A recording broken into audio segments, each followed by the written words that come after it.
Bismillahirrahmanirrahim. Assalamualaikum warahmatullahi wabarakatuh. Waalaikumsalam warahmatullahi wabarakatuh.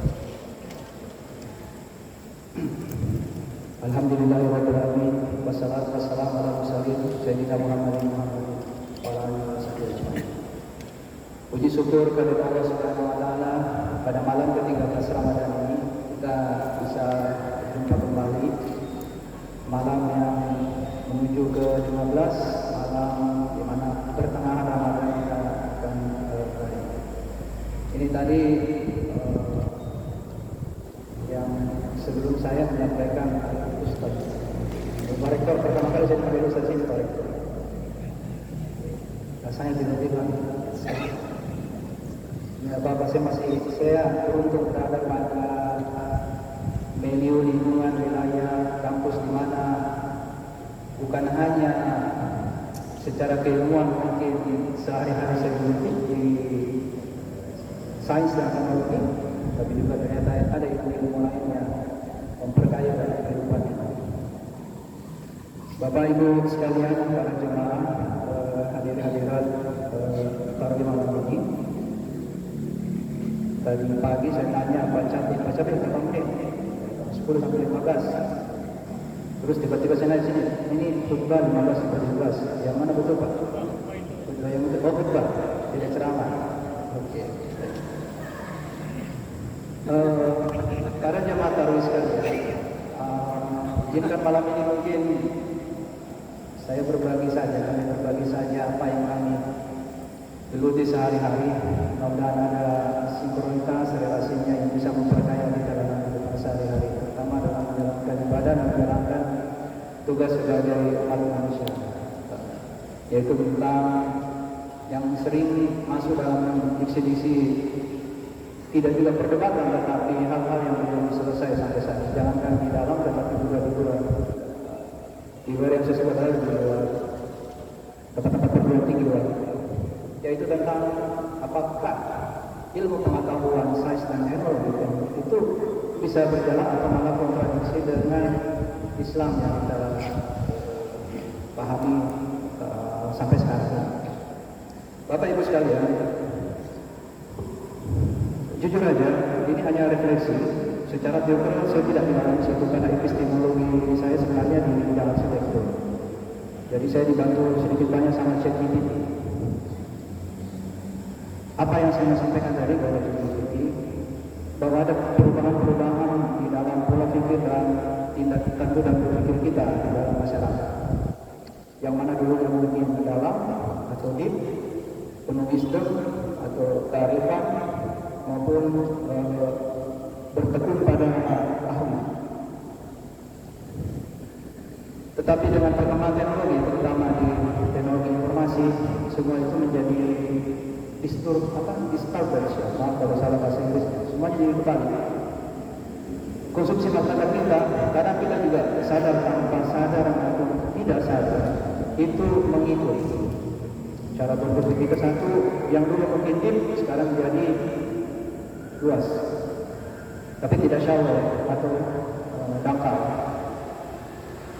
Kita mudah-mudahan mendapatkan akses informasi, tetapi tidak dalam atau tidak shallow. Yang kedua, informasi kita dapat itu umumnya sudah bersifat tidak ada value atau nilai seperti wisdom, kearifan.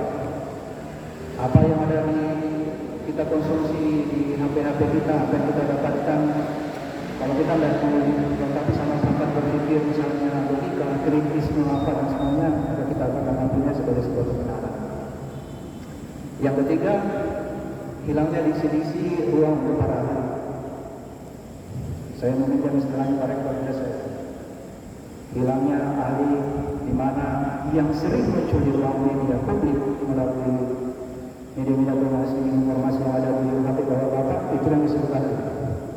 Pak Rektor mungkin sudah 10 tahun menjadi di situ, dalam situ, atau teman-teman profesor atau adik-adik yang lagi menggeluti, itu akan kalah dengan yang paling sering muncul di dalam ruang publik informasi.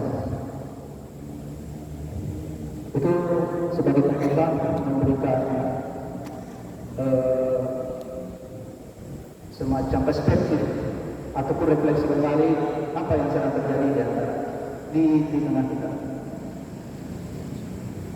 Dengan fenomena itu, makanya muncul sebuah pemikiran mungkin di kita. Terus kita ikut saja, sudah nikmati saja, dan memang begitu waktunya. Bapak Ibu sekalian,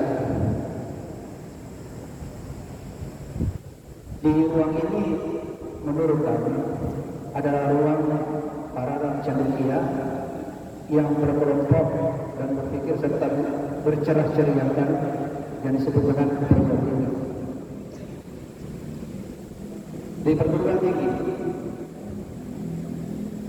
dalam konteks pemahaman sains serta teknologi yang kami pahami, mungkin juga keilmuan, adalah ruang untuk mengembangkan daya pikir kritis, kemudian cara berpikir yang dalam, namun dalam ruang yang flat, datar, ruang di mana senioritas, ruang di mana ide baru, ruang di mana sintesa dan antisintesa itu diperkuat untuk menghasilkan sebuah sintesa baru yang menjadi antisintesa baru. Anak-anak kita di sini dibentuk untuk menjadi manusia yang mandiri dalam berpikir. Jadi contoh ketika mereka mendapatkan sebuah sumber informasi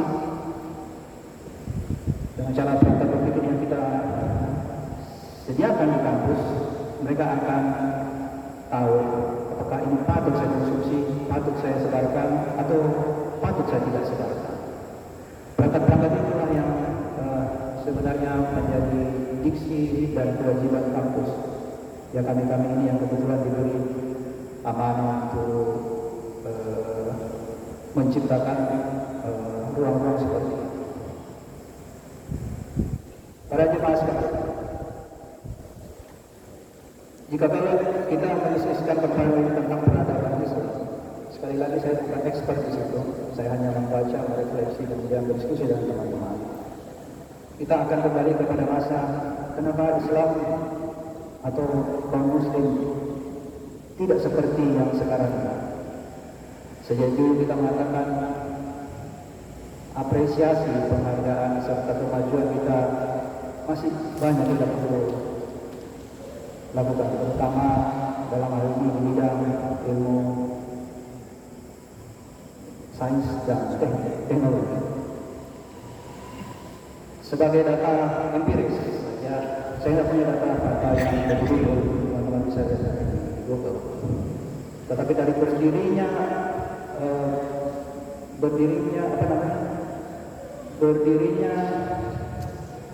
apresiasi hadiah dalam bidang global, setahu saya sampai saat ini umat Muslim itu yang menguasai, kalau tidak salah itu dan bisa dikoreksi oleh saya, itu cuma 2. Ada ratusan yang dari Yahudi dan Nasrani. Tidak dalam konteks saya membawa agama, tapi kalau di bawah prediksi semangat untuk menyelami tentang ilmu pengetahuan dan teknologi, kita masih banyak pekerjaan. Kalau saya sebut, kita masih pada taraf kembali kepada consumer, di mana teman-teman dari luar yang menjadi produksi daripada teknologi kita sendiri. Dari data-data yang itu walaupun tidak detail, terus apa yang kita harus lakukan? Apakah oke lah, sudah mungkin zamannya memang kita begini, atau sudah ya terima saja? Minimal kita ini cendekiawan yang dibesarkan dan memang punya menu untuk mengembangkan cara pikir, itu kita tidak berhenti pada situ saja, ya, terima saja, ya, tidak usah. Ya, sudah zamannya begini, memang lagi umat Islam bagi ya beginilah. Tapi kami pikir tidak sampai ke situ.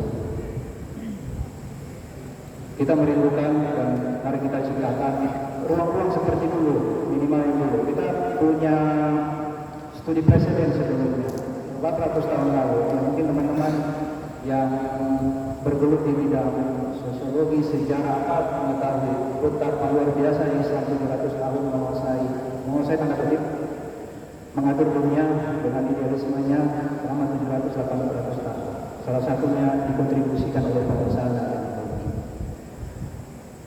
Kita tidak kembali kepada menyanjung-nyanjung masa kejayaan juga, tetapi kita menjadikan sebagai studi presiden bahwa pernah ada zaman itu dan kenapa kita tidak menjadikan bahan untuk refleksi dan melakukan itu, walaupun dari hal kecil contoh.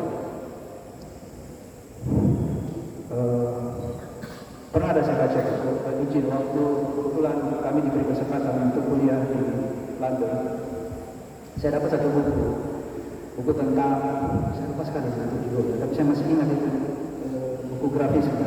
Itu bukan tentang khusus menyelami tentang perpustakaan di Baghdad. Buku itu khusus satu saja. Saya lupa. Saya mau fotokopi, tapi ternyata di dalam fotokopi harus ada kopi lainnya. Jadi saya cuma ingat di situ saya lihat gambar-gambar teman saya arsitek ya lebih banyak tertuju grafik dibanding teks. Orang saling diskusi, membuka buku, mendebat hal yang sintesa dan antisintesa dengan latar belakang buku yang luar biasa. Saya tidak tahu dari mana itu, apakah sebuah ilustrasi yang diperankan oleh sang penulis supaya lebih hidup itu buku, ataukah memang ada konteks sumber yang dia sampaikan. Tapi kayaknya konteks, karena saya lihat ada source-nya, ada sumbernya di bawah dalam gambar ini.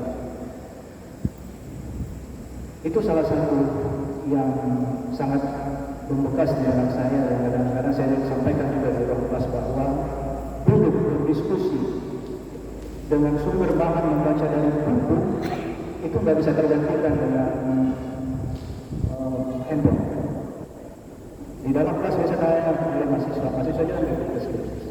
Paling kan lebih simpel, lebih pakai itu dibanding kalau buku baca juga mendiskusikan apa yang di dalam. Saya ingat gimana jawabnya. Tiba-tiba saya ingat sebuah jurnal yang pernah menjadi tugas kuliah saya bahwa ketika kita membaca buku, maka semua sensorik yang diberikan kepada kita, panca indera dari sensing, melihat, mendengar sampai menyentuh itu membuat kita menjadi sangat kita lebih terbuka secara perasaan dan pikiran untuk menerima masuk semua apa yang kita baca sebagai bahan, bukan sebagai konteks yang kita harus terima itu benar atau tidak, tapi sebagai bahan. Karena semakin banyak kita bermain dengan pembacaan buku, maka semakin banyak informasi yang gampang itu masuk.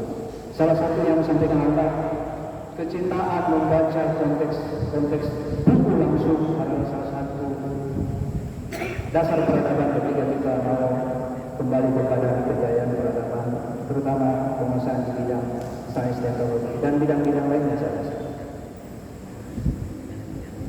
Dari buku itu juga hal yang kami dapatkan adalah adanya tradisi untuk berdebat. Berdebat tidak dalam konteks menang kalah, tapi berdebat untuk mencari pada akar persoalan dan mencari solusi. Yang pada ujungnya bukan menjadi solusi akhir, tapi menjadi bahan lagi untuk diskusi berikutnya. Ada putaran lagi. Kesimpulan apa saya dapat dari situ sebelum hari ini? Kesimpulan apa saya dapat dari situ? Ini refleksi kembali lagi yang Bapak Ibu, teman-teman bisa disagree atau bisa setuju atau tidak setuju, karena ruang-ruang ini memang ruang studi tidak setuju, memang ruang-ruang untuk kita mengembangkan pemikiran. Yang saya dapat di situ adalah tradisi pemikiran untuk mengembangkan semua ilmu pengetahuan, misalnya teknik dan sains, itu adalah ruang yang sekalian flat, ruang di mana tidak ada power, ruang di mana semua merasa sama di dalam situ, dalam ruang diskusi itu. Tapi itu akan berbahasa dengan kedua ruang diskusi. Islam, saya harus jujur karakter teman-teman sekalian. Dulu sebelum saya, mari saya bicara personal refleksi lagi. Dulu sebelum saya masuk di sini, mengabdi di sini, tahun-tahun pertama saya mikir, ini apa gitu hubungannya antara teknik yang saya pelajari sama Islam gitu. Saya pikirnya nggak ada lagi, ataukah memang hanya dihubungkan. Setelah 15 tahun menjalani tugas sebagai dosen, akhirnya saya dapat jawabannya sebentar. Jawabannya begini. Saya mengkombinasi refleksi dari kurang lebih 10 tahun diberi kesempatan oleh Tuhan untuk kesempatan untuk sekolah di luar. Saya dapat jawaban begini. Sebuah postur manusia ketika hanya dimasukkan informasi tentang yang akan menjadi pengetahuan yang hanya didapatkan melalui pendekatan objek, dilihat, dipegang, atau say is believing, apa yang sudah tidak saya percaya, contoh yang menjadi filsafat barat itu ternyata menciptakan manusia-manusia yang cukup kering. Saya rasa saya pribadi cukup kering. Tapi begitu setelah masuk di sini dan mendapatkan banyak interaksi dari para senior, dari teman-teman yang juga pendekatannya berbeda, bahwa ilmu pengetahuan tidak hanya didapatkan dan harus dipercaya dengan hanya menyentuh ataupun melihat atau mendengar, ada lagi pendekatan dalam metodologi yang sesuatu yang bisa kita tidak lihat tapi kita bisa rasakan ternyata menjadi penting. Kesimpulannya, UIN dengan pendekatan integrasi keilmuan sains dan teknologi merupakan salah satu jawaban yang paling substantif ketika kita kembali kepada dalam Islam yang memberi kontribusi pada akhirnya pada umat manusia.